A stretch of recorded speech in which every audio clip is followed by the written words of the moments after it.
Assalamualaikum warahmatullahi wabarakatuh. Selamat pagi. Perkenalkan saya Nur Odina Hendrika dengan NIM 252333019 dari Program Studi Manajemen Pajak.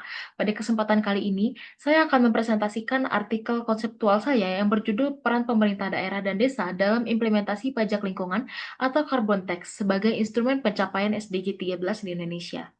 Presentasi kali ini akan mencakup 6 bagian utama. Pertama, latar belakang dan pertanyaan mendasar. Kedua, tujuan penulisan. Ketiga, kerangka konseptual pajak karbon dan SDG 13. Keempat, peran strategis serta tantangan pemerintah daerah dan desa. Kelima, pengalaman internasional yang relevan. Dan keenam, simpulan beserta rekomendasi kebijakan. Baik, kita masuk ke latar belakang. Perubahan iklim merupakan salah satu ancaman paling serius bagi keberlanjutan kehidupan di bumi.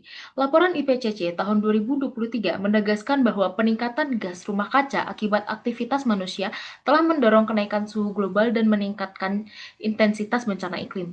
Dalam respon krisis ini, komunitas internasional menetapkan SDG ke-13, yakni tindakan nyata untuk menangani perubahan iklim. Indonesia sebagai negara dengan tingkat emisi karbon yang signifikan sekaligus rentan terhadap dampak perubahan iklim memiliki tanggung jawab besar.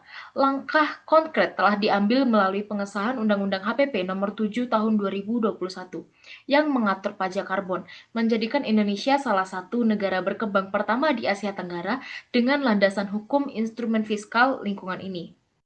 Baik, kita lanjut. Dari latar belakang tersebut muncul satu pertanyaan mendasar, yakni bagaimana pemerintah daerah dan desa di Indonesia dapat berperan secara optimal dalam implementasi pajak lingkungan sebagai instrumen pencapaian SDG 13? Pertanyaan ini penting karena sebagian besar kajian akademis tentang pajak karbon masih berfokus pada negara-negara maju. Kompleksitas desentralisasi di negara berkembang seperti Indonesia belum banyak dieksplorasi sehingga artikel ini hadir untuk mengisi kesenjangan literatur tersebut. Artikel ini memiliki 3 tujuan utama. Yang pertama itu menganalisis keterkaitan konseptual antara pajak lingkungan dan target SDG 13. Kedua, mengkaji peran strategis sekaligus tantangan yang dihadapi pemerintah, daerah, dan desa dalam implementasi pajak karbon. Ketiga, merumuskan rekomendasi konseptual bagi penguatan kapasitas pemerintahan lokal dalam mendukung agenda iklim melalui instrumen fiskal. Secara teoritis, pajak karbon bekerja melalui mekanisme pigou tax, yaitu pembebanan pajak sebesar nilai kerugian sosial yang ditimbulkan oleh emisi karbon. Dengan memberikan harga pada eksternalitas negatif ini, pasar didorong untuk beralih dari bahan bakar fosil ke energi yang lebih bersih. Keterkaitan antara pajak karbon dan SDG 13 sangat langsung. Undang-Undang Harmonisasi Peraturan Perpajakan tahun 2021 menetapkan pajak karbon untuk mendukung komitmen Indonesia dalam Paris Agreement, yakni mengurangi emisi sebesar 29% secara mandiri dan 41% dengan dukungan internasional pada tahun 2030. Pajak karbon bukan hanya alat pengendalian emisi, tetapi juga sumber pendanaan program adaptasi dan mitigasi iklim di tingkat lokal. Pemerintah daerah dan desa berada di posisi paling strategis dalam implementasi pajak karbon karena kedekatan mereka dengan sumber emisi lokal dan kondisi ekologis wilayah. Di tingkat kabupaten dan kota, sistem desentralisasi fiskal memberikan kewenangan luas untuk mengelola lingkungan hidup lokal, termasuk sektor transportasi, pertanian, dan pengelolaan limbah. Sementara itu, pemerintah desa yang diperkuat melalui Undang-Undang Desa Nomor 6 Tahun 2014 memiliki akses langsung ke sumber daya alam lokal. Dana desa yang mengalir ke lebih dari 74.000 desa di Indonesia membuka peluang pembiayaan nyata untuk program penghijauan, konservasi lahan gambut, dan energi terbarukan skala komunitas. Namun, ada tantangan dalam implementasi. Implementasi pajak karbon di tingkat daerah menghadapi tantangan yang bersifat multidimensi. Tantangan yang pertama itu adalah keterbatasan kapasitas kelembagaan, yaitu minimnya aparatur yang kompeten, lemahnya sistem informasi keuangan daerah, dan rendahnya kemandirian fiskal. Tantangan kedua adalah isu keadilan fiskal. Berdasarkan meta-analisis Ohlendorf dan kawan-kawan tahun 2021, pajak karbon cenderung regresif di negara berkembang karena proporsi pengeluaran energi masyarakat miskin itu jauh lebih besar. Tantangan yang ketiga itu adalah lemahnya koordinasi antar tingkat pemerintahan yang berpotensi menciptakan fragmentasi kebijakan dan race to the bottom, yaitu persaingan antar daerah untuk menurunkan standar lingkungan demi menarik investasi internasional. Pengalaman negara lain memberikan pelajaran berharga. Kanada menetapkan pendekatan federal yang memberi fleksibilitas kepada provinsi untuk merancang skema karbon sendiri.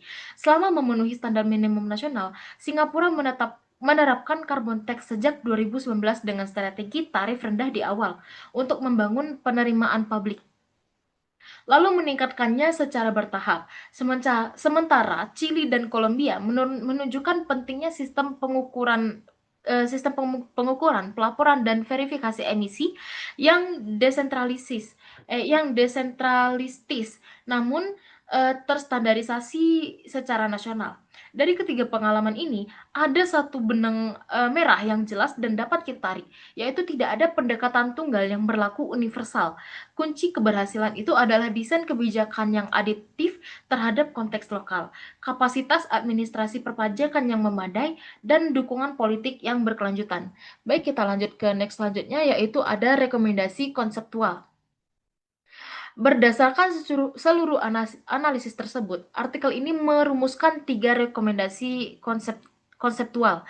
Yang pertama itu adalah skema earmarking, yaitu penerimaan pajak karbon dialokasikan secara khusus ke dana alokasi khusus, lingkungan hidup, dan dana desa berbasis kinerja iklim, agar penggunaannya transparan dan berdampak langsung di komunitas.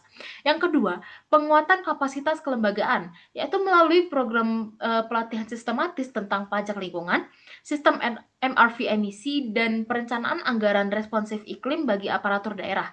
Kemudian yang ketiga itu ada mekanisme koordinasi multipihak, yaitu melibatkan pemerintah pusat, daerah, desa, dan sektor swasta, dan masyarakat sipil dalam seluruh tahapan kebijakan dari perencanaan hingga evaluasi dampak.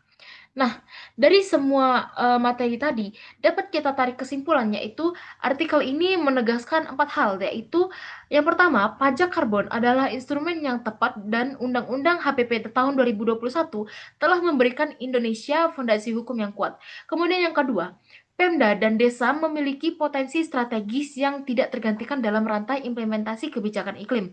Yang ketiga, itu adalah tantangan multidimensi yang ada bersifat saling terkait dan harus direspon secara holistik. Kemudian yang keempat, pendekatan hybrid yang memadukan standar nasional dengan fleksibilitas daerah adalah pilihan yang paling sesuai untuk Indonesia yang sangat heterogen.